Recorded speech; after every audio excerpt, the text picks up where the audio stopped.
সবার সাথে globe news নিয়ে এখন আমি সুপর্ণা রয়েছি আপনাদের সঙ্গে। এক নজরে দেখে নেব আজকের বিশেষ বিশেষ খবর। বাড়ির সামনে ঘণ্টা বাজলেই নির্মল বাংলার বন্ধুরা। আলোক শিল্পী বাবু পালের স্মৃতির উদ্দেশ্যে শোক যাত্রা। টানা বৃষ্টিতে দুকুল ভেসে গিয়েছে ডুলুং নদীর।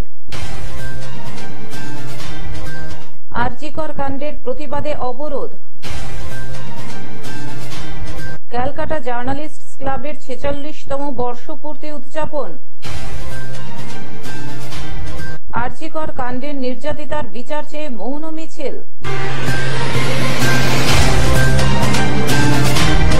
আসছে বিস্তারিত খবরে।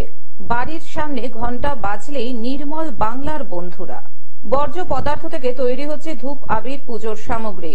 উত্তর 24 পরগনার বসিরহাট পৌরসভার 23টি ওয়ার্ডে কঠিন বর্জ্য পদার্থ প্রসেসিং করে বিভিন্ন জিনিসপত্র তৈরি করে আর্থিকভাবে স্বনির্ভর হয়েছেন নির্মল বন্ধু বাংলার কর্মীরা। এর সঙ্গে যুক্ত হয়ে তারা স্বনির্ভর হয়েছেন। অন্যদিকে নিজের পায়ে দাঁড়িয়ে ছেলেমেয়েদের উচ্চশিক্ষায় শিক্ষিত করার প্রয়াস এর মধ্যে দিয়ে। ইতিমধ্যে বসিরহাট পৌরসভা দিল্লি থেকে শিরোপা অর্জন করেছে। এবার 23টি ওয়ার্ডে নির্মল বাংলার বন্ধুরা প্রতিটি বাড়ির সামনে গিয়ে ঘণ্টা বাজাবেন, আর তখনই ওয়ার্ডবাসীরা পূজা অর্চনার ফুল, বেলপাতা, মালা সহ পুজোর সামগ্রী ডাস্টবিনে ফেলবেন। সেগুলো নিয়ে গিয়ে নির্দিষ্ট জায়গায় প্রক্রিয়াকরণ করে ধূপ সহ বিভিন্ন রঙের আবির এবং বিভিন্ন পূজার দ্রব্যাদি আবার নতুন করে তৈরি করা হবে। তার জন্য বসিরহাট পৌরসভা টাউন হলে সরকারি প্রতিনিধিদের নিয়ে একটি প্রশাসনিক বৈঠক করেছেন। এখানকার যে চেয়ারম্যান ম্যাডাম আছে এবং কাউন্সিলররা তারা পার্সোনালি ব্যাপারটা নিয়ে খুব উদ্যোগ নিয়েছেন।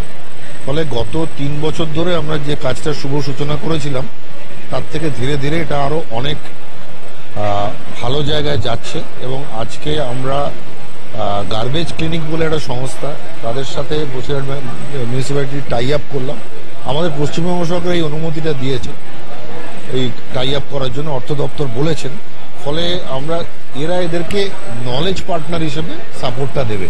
নলেজ পার্টনার মানে হচ্ছে যে কিভাবে অন্য রাজ্যে এই জিনিসটা আরো ভালোভাবে করা হয়েছে, অন্য জায়গা কিভাবে করা হয়েছে সেটা বলবে।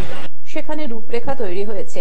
বসিরহাট পৌরসভার চেয়ারম্যান অদিতি মিত্র রায়চৌধুরী বলেন, আমরা কঠিন ভোজ্য পদার্থ থেকে বিভিন্ন সামগ্রী তৈরি করে স্বনির্ভর হওয়ার চেষ্টা করছি। বিভিন্নভাবে যে অর্থ উপার্জন করা হয়েছে এবার নতুন করে আমরা পুজোর ফেলে দেওয়া বস্তু দিয়ে নতুন কিছু করার চেষ্টা করছি। ওয়ার্ডবাসীরা পুজোর ফুল সহ বিভিন্ন সামগ্রী পুকুরে ফেলত, তা থেকে পুকুরে জল দূষিত হয়ে মানুষজন বিভিন্ন রোগে আক্রান্ত হতো। সেই সামগ্রীগুলি সংগ্রহ করে নিয়ে গিয়ে বিভিন্ন কাজে লাগানো হচ্ছে। 23টা ওয়ার্ডে এক একটা গাড়ি নিয়ে বাড়ি বাড়ি গিয়ে পুজোর ফুল সংগ্রহ করবে, এছাড়া অন্য কোনো কিছু না, শুধু পুজোর ফুল। সেইগুলো ময়লা ফেলে গিয়ে সেইখানে দেওয়া হবে। আগামী দিনে এই উদ্যোগ সঠিকভাবে দিশা দেখাবে নতুন কর্মসংস্থানের। এই মহতি অনুষ্ঠানের হাজির ছিলেন ডিরেক্টর সুপ্রিয় ঘোষাল, ডেপুটি ডিরেক্টর অমিতাভ দাস, বসিরহাটের মহকুমা শাসক আশিস কুমার সহ পৌরসভার বিভিন্ন প্রশাসনিক আধিকারিকেরা। এর জন্য তো প্রথমেই আমি মাননীয় মুখ্যমন্ত্রীকে অসংখ্য ধন্যবাদ জানাবো এবং তার সাথে আমাদের পৌরমন্ত্রী মহাশয়কে অসংখ্য ধন্যবাদ জানাবো। তাদের আশীর্বাদ ছাড়া এই জিনিস কখনোই সম্ভব হতো না। এবং সুরাট যারা আধিকারিক আছেন তারা আমাকে যেভাবে, আমাদের বসিরহাট পৌরসভাকে যেভাবে গাইড করেছেন, সেই প্রপার গাইডেন্স ছাড়া এই জায়গায় আমরা কখনোই আসতে পারতাম না। বসিরহাট থেকে শ্যাম বিশ্বাসের রিপোর্ট, গ্লোব নিউজ। আলোক শিল্পী বাবু পালের স্মৃতির উদ্দেশ্যে শোক যাত্রা।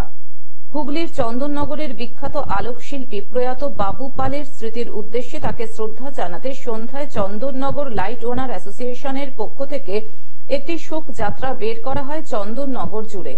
উদ্যোক্তাদের তরফ থেকে জানানো হয়, বাবুদা চলে যাওয়াতে অনেকটাই শূন্যতা তৈরি হয়েছে চন্দননগর আলোক শিল্পীদের মন জুড়ে, যেটা ভবিষ্যৎ জীবনে পূরণ করা খুবই মুশকিল। বাবুদার স্মৃতির উদ্দেশ্যে শোভাযাত্রায় চন্দননগর, চুচুড়া, ভদ্রেশ্বরে সকল আলোক শিল্পী অংশগ্রহণ করেন। সাথে সাথে বাবুদার পরিবারের মানুষেরাও মিলিত হয়েছেন। বাবুদার জীবনী নিয়ে এই শোভাযাত্রা। উদ্যোক্তাদের পক্ষ থেকে জানানো হয়, আগামী দিনেও বাবুদার শিল্প কর্ম এবং তার পরিবারের পাশে আমরা সর্বত্রভাবে থাকব, সব রকম ভাবেই আমরা সাহায্য করব। বাবুদা আমাদের ছেড়ে চলে গেছেন কয়েকটা দিন হলো। তাতে একটা বিরাট শূন্য জায়গা থেকে গেছে, যে জায়গাটা ভবিষ্যৎ জীবনে পূরণ করা খুবই মুশকিল।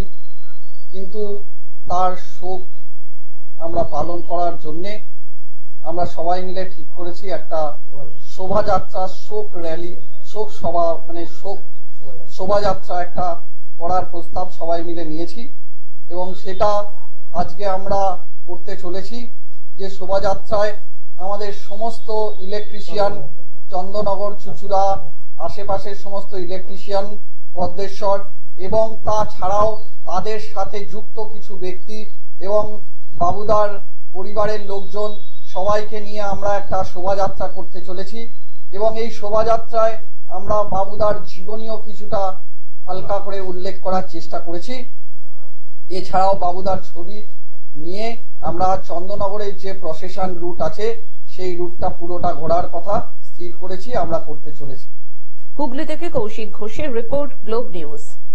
টানা বৃষ্টিতে দুকুল ভেসে গিয়েছে ডুলুং নদীর। জাম্বনী ডুলুং নদীর জল বইছে কজওয়ের ওপর দিয়ে।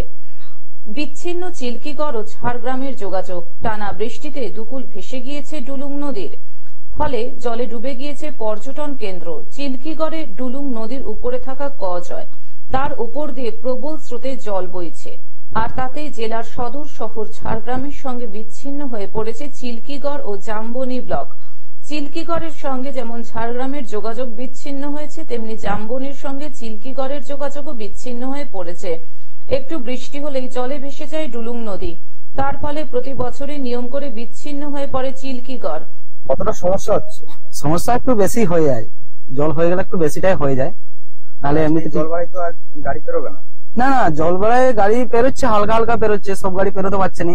যেমন আমাদের গাড়িগুলো পেরিয়ে যাচ্ছে, একটু রিস্ক নিয়ে আমাদেরকে পেরোতে হয়, কারণ পেশেন্ট থাকে না আমাদের।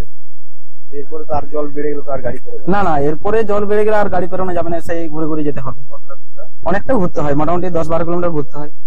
আর তাতে জাম্বনী ব্লকের চিল্কিগড়, গিধুনি সহ বেশ কয়েকটি এলাকার বাসিন্দাদের সঙ্গে জেলা শহর ঝাড়গ্রামের যোগাযোগ বিচ্ছিন্ন হয়ে পড়ে। এবারেও নিম্নচাপের বৃষ্টিতে সেই একই অবস্থা।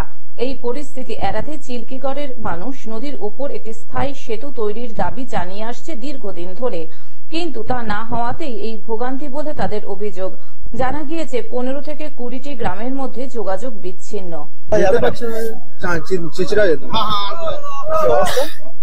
একটু জল দেখতে পাচ্ছি আর কি করে, সাইলেন্সার ডুবে আর পেরোনো সম্ভব না। প্রতিনিয়ত এই সমস্যা পড়তে হয় না, মানে এই ফার্স্ট এরকম সমস্যা করলাম। হ্যাঁ, ফিরে যাবো আর কি করে। ঝাড়গ্রাম থেকে অরূপ ঘোষের রিপোর্ট, গ্লোব নিউজ। আরজিকর কাণ্ডের প্রতিবাদে অবরোধ। আরজিকর কাণ্ডের প্রতিবাদে আসানসোলে বিজেপির যুব মোর্চার পথ অবরোধ ঘিরে উত্তেজনা ছড়ায়। সোমবার আসানসোলের কর্পোরেশন মোড়ে বিজেপি যুব মোর্চার নেতৃত্বে পথ অবরোধ করা হয়। উপস্থিত ছিলেন আসানসোল দক্ষিণের বিজেপি বিধায়ক অগ্নিমিত্রা পল। টায়ার জ্বালিয়ে পথ অবরোধ করা হয়। খবর পেয়ে ঘটনাস্থলে আসে আসানসোল দক্ষিণ থানার পুলিশ। প্রায় 30 মিনিট পথ অবরোধ চলার পর তারা নিজেরাই পথ অবরোধ তুলে নেয়। অবরোধ ওঠার পর পুলিশের সঙ্গে বচসায় জড়িয়ে পড়েন বিজেপি বিধায়ক অগ্নিমিত্রা পল। আসানসোল জেলা যুব মোর্চার তরফ থেকে আজকে আরজিকরের জন্য এই আন্দোলন। আরজিকরের আমাদের অভয়া বলুন, তিলোত্তমা বলুন, কাদম্বিনী বলুন, আজকে আমাদের বাড়ির মেয়ে, আমাদের বোন, আমাদের মেয়ে, তাকে যেভাবে ধর্ষণ করে খুন করা হয়েছে এবং প্রতিদিন পশ্চিমবঙ্গে মহিলাদের ওপর যেভাবে আক্রমণ হচ্ছে, আজকে তার প্রতিবাদ করে আমরা আজকে এই অবস্থান বিক্ষোভ করেছি। আমরা আমাদের প্রতিবাদ জানিয়েছি এবং আমাদের এবং পশ্চিমবঙ্গের মানুষের একটাই দাবি, মুখ্যমন্ত্রী মমতা বন্দ্যোপাধ্যায়, পুলিশ মন্ত্রী মমতা বন্দ্যোপাধ্যায়, স্বাস্থ্যমন্ত্রী মমতা বন্দ্যোপাধ্যায়, স্বরাষ্ট্রমন্ত্রী মমতা বন্দ্যোপাধ্যায়কে এই দায় নিয়ে, এই যে দায়, এই অভয়ার মৃত্যুর দায় নিয়ে পদত্যাগ করতে হবে। আমাদের মনে হয় যে আমাদের অভয়া আরজি করে যে দুর্নীতি চলছে, যার খবর আমরা পেয়েছি, যেখানে বলা হচ্ছে যে আজকে কোটি কোটি টাকার দুর্নীতি, সেই দুর্নীতির কথা আজকে বোধহয় জানতে পেরে গেছিল অভয়া, যে কারণে তাকে খুন করে দেওয়া হয়েছে। এবং সেটা শুধু আরজিকর নয়, আজকে পশ্চিমবঙ্গের বিভিন্ন সরকারি হাসপাতালে এই দুর্নীতি চলছে। ডক্টর সন্দীপ ঘোষের মতো প্রিন্সিপাল এবং তাদের আধিকারিকদের দ্বারা এটা হতে পারে না যে মুখ্যমন্ত্রী জানতেন না। তাই মুখ্যমন্ত্রীকে তদন্তের আওতায় আনা হোক। আজকে বিনীত গোয়েল তাকেও জেরা করা হোক এবং মুখ্যমন্ত্রীকে তারও ইন্টারোগেশন করা হোক, এটা আমাদের দাবি। আসানসোল থেকে সৌমিত্র গাঙ্গুলির রিপোর্ট, গ্লোব নিউজ। ক্যালকাটা জার্নালিস্টস ক্লাবের 46তম বর্ষপূর্তি উদযাপন। ক্যালকাটা জার্নালিস্টস ক্লাবের 46তম বর্ষপূর্তি উদযাপন অনুষ্ঠান হয়ে গেল 25 অগস্ট রবিবার সন্ধ্যায়। রবীন্দ্র সদনে মনোজ্ঞ অনুষ্ঠানে উপস্থিত ছিলেন বিশিষ্ট ব্যক্তিরা। এই অনুষ্ঠানে বিশেষ অতিথির আসন অলঙ্কৃত করেন রামকৃষ্ণ বেদান্ত মঠের সাধারণ সম্পাদক স্বামী আত্মবোধানন্দ। এছাড়াও ছিলেন ক্লাবের সভাপতি প্রান্তিক সেন, সাধারণ সম্পাদক ইমন কল্যাণ সেন, সহসভাপতি নরেশ মণ্ডল ও পূর্ণেন্দু চক্রবর্তী, সহ সম্পাদক অভিজিৎ ভট্টাচার্য ও সঞ্জয় হাজরা এবং প্রতিষ্ঠাতা সদস্য শম্ভু প্রসাদ সেন সহ প্রবীণ ও নবীন সাংবাদিক এবং তাদের পরিবারের সদস্যরা। অনুষ্ঠানে প্রধান অতিথি হিসেবে উপস্থিত থাকার কথা ছিল কলকাতার মেয়র এবং রাজ্যের মন্ত্রী ফেরহাদ হাকিমের, কিন্তু ব্যক্তিগত কারণে তিনি এই অনুষ্ঠানে উপস্থিত হতে পারেননি। তবে তিনি ভিডিও বার্তার মাধ্যমে এই অনুষ্ঠানের সাফল্য কামনা করেন। স্বাগত ভাষণে ক্লাবের সভাপতি প্রান্তিক সেন জানান, সাংবাদিকদের এই সংগঠন সারা বছর ধরেই বিভিন্ন রকমের অনুষ্ঠানের আয়োজন করে থাকে। বর্তমানে ক্লাবের সদস্য সংখ্যা প্রায় 450-র কাছাকাছি। অন্যদিকে সাধারণ সম্পাদক ইমন কল্যাণ সেন এই অনুষ্ঠান থেকেই ক্লাবের নতুন কার্যালয় প্রাপ্তির ঘোষণা করেন। তিনি জানান, একই ভবনের দ্বিতীয় তলে নতুন কার্যালয়টি পুরনোর চেয়ে আকারে প্রায় দ্বিগুণ। ফলে ক্লাবের আভ্যন্তরীণ কর্মসূচিগুলি আরো ব্যাপক আকারে আয়োজন করা সম্ভব হবে।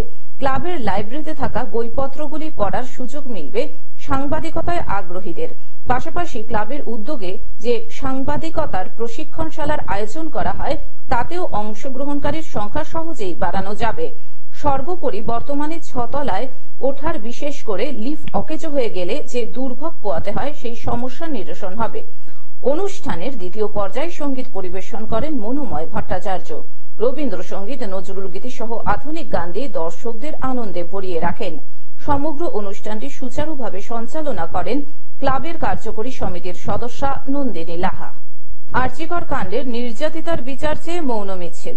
আরজিকর কাণ্ডের নির্যাতিতার বিচার চেয়ে এবং নারী সুরক্ষার কথা মাথায় রেখে 25 অগস্ট পথে নেমে বাগুইআটি জোড়া মন্দির থেকে কেষ্টপুর পর্যন্ত একটি শান্তিপূর্ণ মৌন মিছিলের আয়োজন করা হয়েছিল বাংলার প্রখ্যাত জ্যোতিষ ও সনাতন তন্ত্রবিদদের পক্ষ থেকে। এছাড়া পৌরোহিত সমাজও মৌন মিছিলে অংশগ্রহণ করেন। এর মধ্যে অন্যতম ছিলেন দেবাশিস গোস্বামী, পিঙ্কি গোস্বামী, শান্তনু শাস্ত্রী, সম্রাট গাঙ্গুলি সহ অন্যান্য বিশিষ্ট ব্যক্তিত্ব। পুরুষ শাসিত সমাজ বলে যে নারী আজকে চুপ করে রয়েছে তা তো নয়, নারীও আজকে কথা বলছে। তাই সকল নারীদের কাছে অনুরোধ যে নিজের সংসার, নিজের পরিবারকে উন্নতি করার জন্য নিজের ধর্মের পথে চলুন এবং নিজেকে সশস্ত্র করতে নিজের উন্নতি করুন। তাদের মধ্যে অন্যতম জ্যোতিষাচার্য দেবাশিস গোস্বামী জানান, বর্তমান পরিস্থিতিতে জ্যোতিষ হিসেবে শুধু নয়, সমাজের একজন সচেতন নাগরিক হিসেবেও তারা পথে নেমেছেন এবং এই অন্যায়ের দৃষ্টান্তমূলক শাস্তির মাধ্যমে প্রশাসনের কাছে এই বিচার দাবি করছেন। প্রথমত বলি, এটা শুধু জ্যোতিষ সমাজ নয়, আমাদের সাথে যুক্ত আছে তন্ত্রশাস্ত্রের সাথে যারা পেশায় এবং পৌরোহিত্য শাস্ত্র, জ্যোতিষশাস্ত্র এবং শুধু আমরা যারা প্রফেশন আছি তা নয়, অনেক শিক্ষার্থী আছেন এবং তার সাথে আমাদের পশ্চিমবঙ্গের বহু জ্যোতিষ সংস্থা এবং তার সাথে শিক্ষা প্রতিষ্ঠানও যুক্ত হয়েছে। আমাদের এটা যৌথ প্রয়াসে এটা আমরা করলাম, তার কারণ আমরাও সমাজের একটা অংশ। বাগুইআটি থেকে অনির্বাণ দত্তের রিপোর্ট, গ্লোব নিউজ। এখন থেকে গ্লোব টিভি দেখুন আপনার স্মার্টফোনেও। গুগল প্লে স্টোর অথবা অ্যাপল স্টোর থেকে ডাউনলোড করুন গ্লোব টিভি লাইভ অ্যাপ এবং জিও টিভি অ্যাপ। এছাড়াও জিও ফাইবারেও গ্লোব টিভি দেখুন। আজকের মতন গ্লোব নিউজ এখন এই পর্যন্তই। দেখতে থাকুন গ্লোব টিভি, সবার পাশে সবার সাথে। নমস্কার।